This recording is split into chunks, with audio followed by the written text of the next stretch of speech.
نحمده ونستعينه ونستغفره ونعوذ بالله من شرور أنفسنا ومن سيئات أعمالنا من يهده الله فلا مضل له ومن يضلله فلا هادي له وأشهد أن لا إله إلا الله وحده لا شريك له وأشهد أن سيدنا ونبينا ومولانا محمدًا عبده ورسوله صلى الله تعالى عليه وعلى آله وصحبه وبارك وسلم تسليما كثيرا. أما بعد، فعن عبد الله بن عمر رضي الله عنهما قال: أقبل علينا رسول الله صلى الله عليه وسلم فقال: يا معشر المهاجرين، خمس إذا ابتليتم بهن وأعوذ بالله أن تدركوهن. لم تظهر الفاحشة في قوم قط حتى يعلنوا بها إلا فشى فيهم الطاعون والأوجاع التي لم تكن مضت في أسلافهم الذين مضوا، ولم ينقصوا المكيال والميزان إلا أخذوا بالسنين وشدة المؤنة وجور السلطان عليهم، ولم يمنعوا زكاة أموالهم إلا منعوا القطر من السماء ولولا البهائم لم يمطروا، ولم ينقضوا عهد الله وعهد رسوله إلا سلط الله عليهم عدوا من غيرهم فأخذوا بعض ما في أيديهم، وما لم تحكم أئمتهم بكتاب الله ويتخيروا مما أنزل الله إلا جعل الله بأسهم بينهم. بزرگان محترم، برادران عزیز اور عزیز طلباء، حضور اکرم صلی اللہ علیہ وسلم کی احادیث میں سے ایک بہت ہی اہم اور عظیم ترین حدیث میں نے آپ کے سامنے پڑھ کے سنائی. اللہ جل شانہ مجھے اس حدیث کے صحیح مضمون کو صحیح طور پر بیان کرنے کی توفیق عطا فرمائے اور ہم سب کو حضور اکرم صلی اللہ علیہ وسلم کی ہدایات پر، تعلیمات پر، ارشادات پر عمل کرنے کی توفیق عطا فرمائے. حضور اکرم صلی اللہ علیہ وسلم تشریف لائے. حضرت عبداللہ ابن عمر رضی اللہ عنہ فرماتے ہیں کہ ایک مرتبہ حضور اکرم صلی اللہ علیہ وسلم تشریف لائے اور ہم کچھ مہاجر حضرات جو مکے سے ہجرت کر کے مدینہ پہنچے تھے، ان کو مہاجر کہتے ہیں، ایسے کچھ مہاجر حضرات کا مجمع تھا. حضور اکرم صلی اللہ علیہ وسلم نے ان کو خطاب کر کے فرمایا: یا معاشر المہاجرین، اے ہجرت کر کے آنے والوں، ہجرت کر کے آنے والوں کی جماعت، 5 چیزیں ایسی ہیں اگر تم ان میں مبتلا ہو جاؤ پھر تمہارے اندر کوئی خیر کی چیز نہیں ہوگی. خمس اذا ابتلیتم بہن، 5 چیزیں ایسی ہیں کہ جب ان میں تم مبتلا ہو جاؤ گے تو طلبہ کے فائدے کے لیے ہے، اذا شرط کے لیے ہے، اذا ابتلیتم بہن جملہ شرطیہ ہے، جزا محذوف ہے. اذا ابتلیتم بہن فلا خیر، اگر ان 5 چیزوں میں مبتلا ہو جاؤ گے پھر خیر کی کوئی رمق نہیں رہے گی، خیر کا کوئی ذرہ باقی نہیں رہے گا، خیر تمہارے اندر نہیں رہے گی.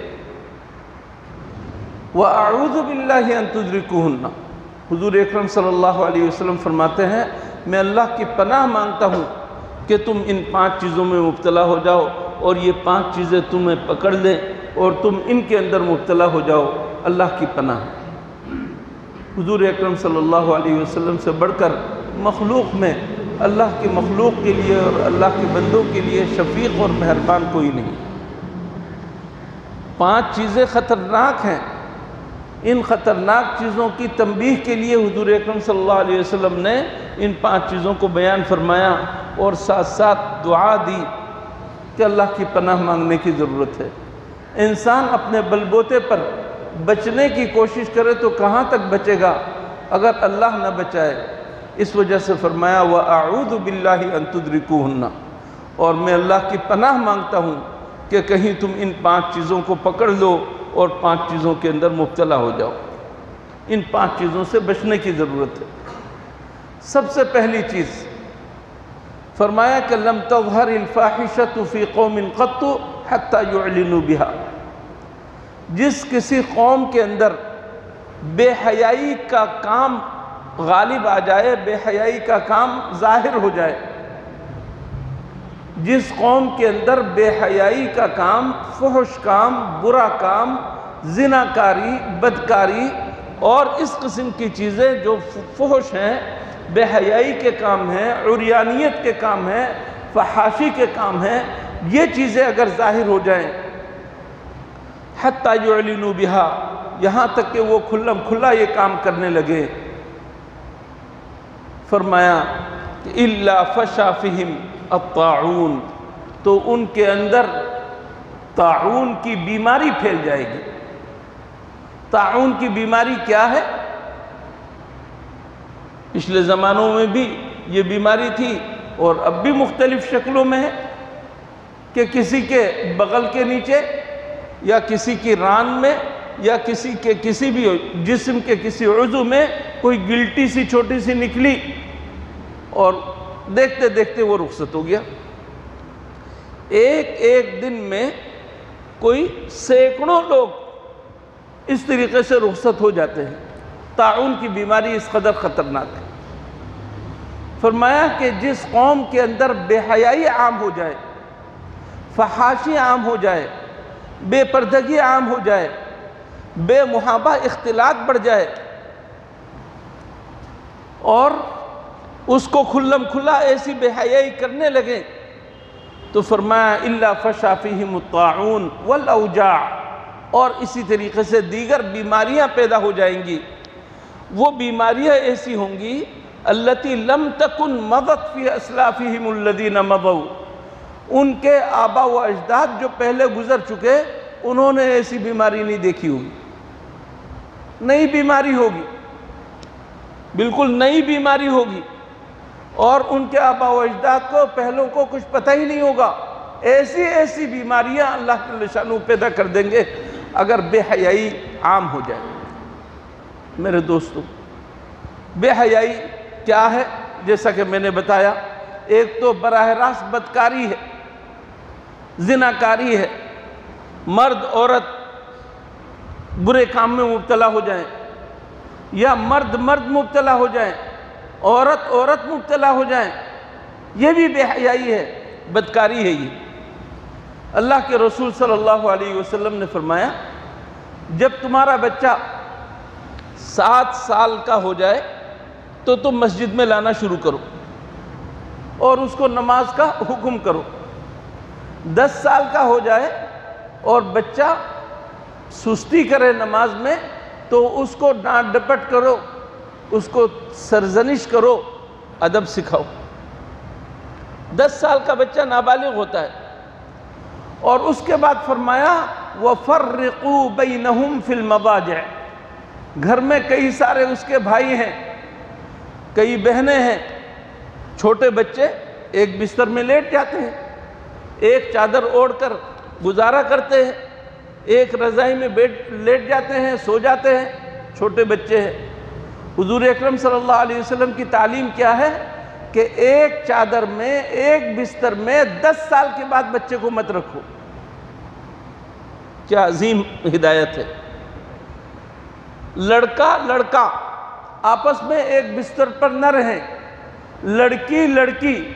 لڑکیاں تو 9 سال میں بالغ ہو جاتی ہیں، 9 سال میں لڑکیاں بالغ ہو جاتی ہیں، آپس میں ایک بستر پر ان کو نہیں رہنا چاہیے، ایک چادر میں ان کو نہیں رہنا چاہیے۔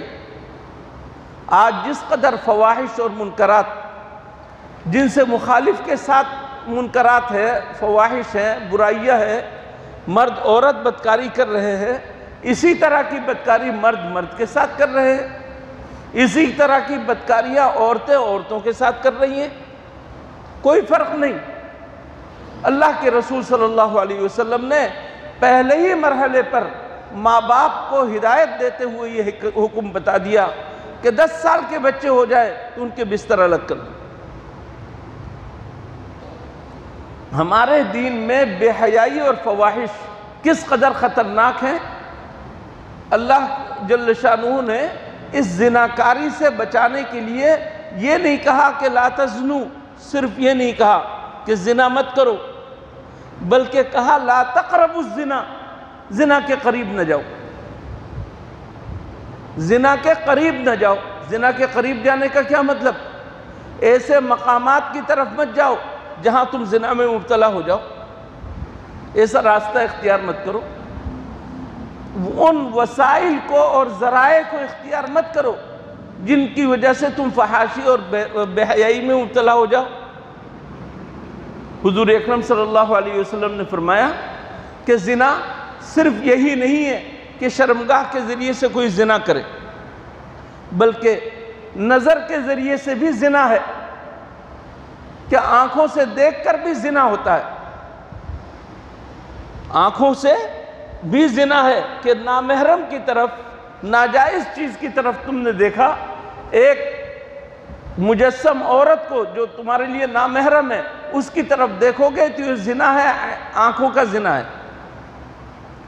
اور تصویر کو دیکھو گے، اخبار میں تصویر ہے، چاہے وہ بلیک اینڈ وائٹ ہو یا رنگین ہو، کلرڈ ہو، ناجائز نامحرم عورت کو اخبار میں دیکھنا بھی ناجائز ہے، موبائل میں دیکھنا بھی ناجائز ہے، ٹی وی اسکرین پر دیکھنا بھی ناجائز ہے، سینما ہال میں جا کر پردے میں دیکھنا بھی ناجائز ہے۔ آپ کو تعجب ہوگا، ایک عورت جو نامحرم ہے اس کے سر کے بال بھی آپ کے لیے نامحرم ہے، دیکھنے کی گنجائش نہیں۔ کسی عورت کے لیے یہ گنجائش نہیں ہے سر کے بالوں کی کنگھی کر کے جو بال گر جاتے ہیں وہ ویسے ہی پھینک دے، نامحرموں کی نظر پڑے گی تو گناہ ہوگا، دونوں کو گناہ ہوگا۔ بال جو اس کے جسم سے الگ ہو چکے وہ بھی ناجائز ہے، ان کو بھی دیکھنا ناجائز ہے۔ ہمارے دین نے کس طرح ہماری عفت اور پاک دامنی کا خیال کیا ہے، آپ اندازہ لگائیے کہ بے حیائی کے قریب نہ جاؤ، ہاتھوں سے زنا، پاؤں سے زنا، زناکاری کی طرف چلنا، اور ان سب سے بڑھ کر دل کا زنا کہ بستر پر پڑے ہوئے ہیں اور پوری رات زناکاری میں مبتلا ہے، دل کے ذریعے سے تصور میں زنا کر رہے ہیں، مختلف انداز سے مختلف باتیں سوچ کر زنا کر رہے ہیں، یہ بھی زنا ہے۔ یہ سب زنا کے راستے ہیں، دل سوچتا ہے، آنکھیں دیکھتی ہیں، ہاتھ پکڑتے ہیں، پاؤں چل کر جاتے ہیں، اور آخر میں جا کر شرمگاہ سے اس کی تصدیق ہو جاتی ہے اور شرمگاہ مبتلا ہو جاتی ہے۔ تو ان سب سے منع کیا ہے؟ لا تقربوا الزنا، زنا کے قریب مت جاؤ، زنا کے قریب مت جاؤ۔ کیا ہوگا؟ زنا کے قریب جاؤ گے تو زنا کے قریب جانے کا مطلب یہ ہوا کہ تم نے تھوڑی دیر کے لیے عارضی طور پر لذت تو حاصل کر لی، لیکن تم نے اپنی ماں اور بہنوں کو بازار میں پیش کر دیا۔ کیا سمجھتے ہو تم؟ دوسروں کی ماں بہن کو بے عزت کر کے اور ان کی عزت کو لوٹنے کے بعد تمہارے گھر میں تمہاری بیٹی، تمہاری بیوی، تمہاری ماں، تمہاری بیٹی محفوظ رہے گی؟ اللہ کے ہاں تو بدلہ ہے۔ ایک شخص نے آ کر حضور اکرم صلی اللہ علیہ وسلم سے عرض کیا، یا رسول اللہ مجھے زنا کی اجازت دیجیے، یا رسول اللہ مجھے زنا کی اجازت دیجیے۔ حضور اکرم صلی اللہ علیہ وسلم نے اسے ڈانٹا نہیں، اسے مارا نہیں۔ حکیم ہے نا حضور اکرم صلی اللہ علیہ وسلم، حکمت والے ہیں۔ حضور اکرم صلی اللہ علیہ وسلم نے اس سے پوچھا، یہ بتلاؤ تم جس سے زنا کرو گے، کسی کی ماں بیٹی ہوگی، کسی کی بہن ہوگی، کسی کی بیوی ہوگی، تم یہ پسند کرو گے کہ تمہاری بہن کے ساتھ کوئی اس طرح کی حرکت کرے، تمہاری ماں کے ساتھ، تمہاری بیوی کے ساتھ اس طرح کوئی حرکت کرے؟ وہ کہتا ہے کہ نہیں۔ تو پھر تم دوسروں کے لیے کس طرح اس سوچتے ہو؟ حضور اکرم صلی اللہ علیہ وسلم نے دعا کی اور اس سے وہ جذبہ ہی ختم ہو گیا، اللہ تعالیٰ نے اس شخص کو بچا لیا۔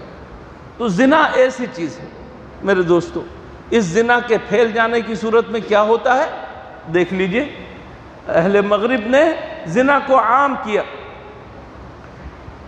لامذہبوں نے، مشرکوں نے، بت پرستوں نے زنا کو عام کیا۔ ان کے ہاں مادر پدر آزادی ہو گئی، راستے میں، پارک میں، کسی بھی جگہ وہ زنا کرنے لگے تو ان کو کوئی روکنے والا نہیں، رضامندی کے ساتھ زنا ہے، ایک دوسرے سے راضی، اور پبلک مقامات میں وہ زنا کر رہے ہیں، قانون ان کو سپورٹ کر رہا ہے اور تحفظ دے رہا ہے۔ نتیجہ کیا نکلا میرے دوستو؟ فطرت سے بغاوت ہے انسان کے اندر۔ اللہ نے فطری طور پر شرم حیا رکھی ہے۔ جانور کو پاجامہ نہیں پہناتے، لیکن انسان پاجامے کے بغیر رہتا نہیں ہے۔ یہ فطری چیز ہے کہ آدمی اپنے سطر کو چھپاتا ہے۔ اہل مغرب نے اپنے آپ کو ننگا کیا، برہنہ کیا، نتیجہ یہ ہوا کہ بیماری وہاں سے پھیلنی شروع ہو گئی۔ کیسی بیماری؟ جس بیماری کا کوئی علاج نہیں۔ میڈیکل سائنس نے کتنی ترقی کر لی، میڈیکل سائنس نے آسمانوں کو چھو لیا، ہر بیماری کی تشخیص کے لیے انہوں نے مشینیں ایجاد کر لی، اور پھر بیماری کو جڑ سے اکھیڑنے کے لیے آپریشن کا طریقہ انہوں نے اختیار کیا، اور ساری بیماری کو نکال کر پھینک دیتے ہیں۔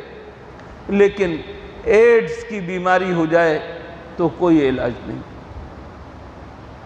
کبھی نہیں سنا ہم نے اپنے آبا و اجداد میں، پہلے لوگوں میں، کہ کسی کے اندر ایڈز کی بیماری ہوئی، اور آج ایڈز کا یہ تحفہ اہل مغرب سے چلا، انڈیا میں آیا، اور آج پوری دنیا میں فحاشی، عریانی اور بے حیائی کرنے والوں کے لیے ایک زبردست چیلنج کی صورت ہے۔ حضور اکرم صلی اللہ علیہ وسلم نے اسی کو بیان فرمایا، إِلَّا فَشَا فِيهِمْ الطَّاعُونُ وَالْأَوْجَاعُ الَّتِي لَمْ تَكُنْ مَضَتْ فِي أَسْلَافِهِمُ الَّذِينَ مَضَوْا۔ ایک آدمی کہتا ہے کہ میں نے تو کبھی بھی بدکاری نہیں کی، زناکاری نہیں کی، مجھے کیسے ایڈز ہو گیا؟ سائنسی توجیہ اس کی ہو سکتی ہے کہ کسی ایڈز والے کی صحبت میں تم رہے، اس کے ساتھ کوئی قطرہ خون کا مل گیا، کوئی بھی توجیہ ہو سکتی ہے، میں اس توجیہ کی طرف نہیں جاتا۔ لیکن اللہ جل شانہ نے قرآن کریم میں فرمایا، وَاتَّقُوا فِتْنَةً لَا تُصِيبَنَّ الَّذِينَ ظَلَمُوا مِنْكُمْ خَاصَّةً۔ دیکھو کچھ لوگ ہیں گناہگار، ایک کونے میں، دنیا کے ایک کونے میں گناہگار ہیں، اور تم ان کو ٹھنڈے پیٹوں برداشت کر رہے ہو، گناہ کر رہے ہیں اور تمہاری پیشانی پر کوئی تبدیلی نہیں ہے، تو نتیجہ کیا ہوگا؟ صرف وہ لوگ نہیں پھنسیں گے گناہ کرنے والے، جو لوگ ٹھنڈے پیٹوں برداشت کر رہے ہیں وہ بھی مبتلا ہوں گے۔ وَاتَّقُوا فِتْنَةً، اس فتنے سے تم لوگ بچنے کی کوشش کرو، لَا تُصِيبَنَّ الَّذِينَ ظَلَمُوا مِنْكُمْ خَاصَّةً، جن ظالموں نے اس گناہ کا ارتکاب کیا اور فتنے میں مبتلا ہوئے، صرف یہ نہیں کہ وہی مبتلا ہوں گے، بلکہ تم جو مبتلا نہیں ہوئے، تم جو گناہ تم نے نہیں کیا، تم بھی مبتلا ہو سکتے ہو، تم بھی مبتلا ہو سکتے ہو۔ ایڈز کی بیماری، اور یہ آج جو وائرس، اور پھر وائرس کی پتہ نہیں قسم بہت ساری قسمیں آ گئیں، اور اب جو ہے ہمارے ملک کو ڈیلٹا ویرینٹ نے قبضے میں لے لیا، اور جو ہے پوری دنیا جو ہے پریشان ہے۔ کیا چیز ہے یہ میرے دوستو؟ اللہ سے بڑھ کر تو کچھ نہیں ہے نا۔ اللہ نے اپنی قدرت دکھائی ہے کہ میرے سامنے تم گناہ کر کے جو جسارت کر رہے ہو، اس کا نتیجہ کیا نکل رہا ہے۔ کفار کو سمجھ میں نہیں آ رہا، دولت کے بلبوتے پر اور مادی ترقی کی بنیاد پر کفار کو سمجھ میں نہیں آ رہا۔ تم تو مسلمان ہو، تم کیوں نہیں سمجھ رہے؟ تم کیوں نہیں سمجھ رہے ہو؟ تمہیں تو سمجھنا چاہیے۔ میرے دوستو، بے حیائی ایسی چیز ہے۔ آپ کہیں گے ہمارے ہاں تو بے حیائی نہیں ہے، ہمارا گھر تو بالکل مقدس ہے، پاک ہے، پوتر ہے۔ خوب سوچ لیجئے، آپ کے گھر میں پردہ کس قدر ہے؟ آپ کے گھر میں آپ کی بیٹیاں ہیں، وہ اپنے ماموزاد بھائیوں سے، خالازاد بھائیوں سے، اور جن کو آپ کزن کہہ کر پکارتے ہیں، ان سے کتنا پردہ ہے؟ آپ کی کوئی تقریب، مخلوط تقریب کے بغیر آپ کی کوئی تقریب نہیں ہوتی۔ کیا یہ بے حیائی نہیں، بے پردگی نہیں؟ ایک مسلمان خاتون کی طرف نظر اٹھانے کی گنجائش نہیں ہے۔ یا علی لا تتبع النظرۃ النظرہ، اے علی ایک نظر اگر بغیر جانے بوجھے نادانستگی میں تمہاری نظر ایک دفعہ اٹھ گئی، خبردار دوسری نظر نہ اٹھنے پائے۔ احرام کی حالت ہے، عورت کے ذمہ لازم ہے کہ وہ چہرہ کھول کر رکھے۔ مرد کے لیے اس وقت بھی حکم یہ ہے کہ اپنی نظروں کو پست کر کے رکھو، عورت کی طرف مت دیکھو۔ ایک خاتون حضور اکرم صلی اللہ علیہ وسلم سے مسئلہ پوچھ رہی ہیں، اور پیچھے حضرت فضل ابن عباس رضی اللہ تعالیٰ عنہ بیٹھے ہیں، اور وہ بھی ان کی طرف دیکھ رہے ہیں۔ حضور اکرم صلی اللہ علیہ وسلم نے ان کے چہرے کو دوسری طرف کر دیا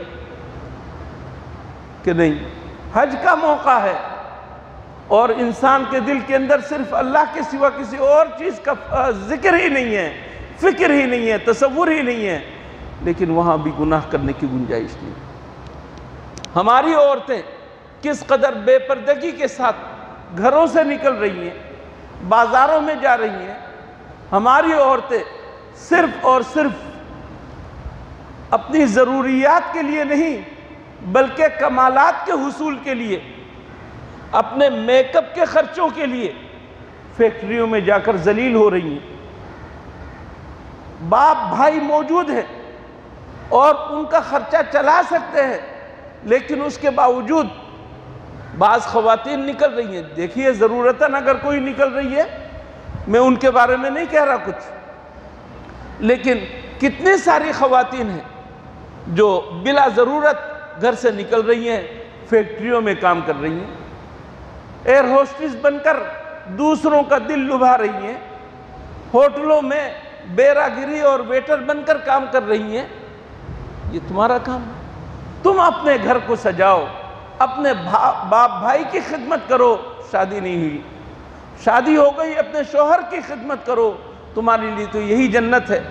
تم کیوں دوسروں کو، دوسرے لوگ کون جن میں کسی کے دل کا کچھ پتہ نہیں کیسے لوگ ہیں، کیسے کیسے فحاش اور بے حیا قسم کے لوگ ہیں، غنڈے بدماش ہیں، تم ان کا دل لبھانے کے لیے ہوٹل میں ویٹر بن رہی ہو اور کہتی ہو کہ نہیں مجھے آزادی چاہیے۔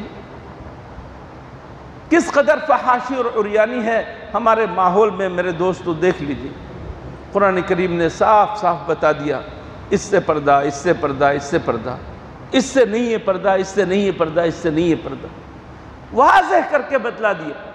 ہم کیسے مسلمان ہیں کہ ہم ان واضح ہدایات کو چھوڑ کر اپنی عورتوں کو درندوں کے درمیان چھوڑ دیتے ہیں۔ جاؤ اکیلی بازار کے لیے، سودا سلف لانے کے لیے جاؤ، اکیلی اور تنہا ڈاکٹر کے پاس جاؤ، اکیلی تنہا ایک جگہ سے دوسری جگہ سفر کرنے کے لیے ہم چھوڑ دیتے ہیں۔ شریف انسان کبھی بھی اپنی بہو بیٹی کو ایک گھر سے دوسری جگہ پہنچانے کے لیے مرد خود جاتا ہے، چاہے بالکل مامون اور محفوظ راستہ ہو۔ یہ نہیں ہوتا کہ اکیلے ہی چھوڑ دیں ہم اپنی عورتوں۔ یہ فواحش اور منکرات کا راستہ کھولنا ہے۔ شیطان انسان کی رگوں کے ساتھ ساتھ چلتا ہے، لگے گا کہ یہ تو بالکل صوفی لڑکا ہے، داڑھی ہے، پگڑی ہے، امامہ ہے، مولوی لگتا ہے، صوفی لگتا ہے، لیکن اس کے دل کے اندر کب شیطان جاگے کچھ پتہ نہیں چلے گا، اور آپ کی بیٹی کے ساتھ، آپ کی بہو کے ساتھ، آپ کی ماں کے ساتھ، آپ کی بیوی کے ساتھ یہ کیا کچھ کر دیتا ہے میرے دوستو، کوئی نہیں کہہ سکتا۔ کبھی بھی مامون ہو کر نہیں بیٹھنا چاہیے، کبھی بھی مامون ہو کر نہیں بیٹھنا چاہیے، نہ اپنے چھوٹے بچوں کے سلسلے میں اور نہ ہی اپنی بیٹیوں اور بہنوں کے سلسلے میں انسان کو بے فکر ہونا چاہیے۔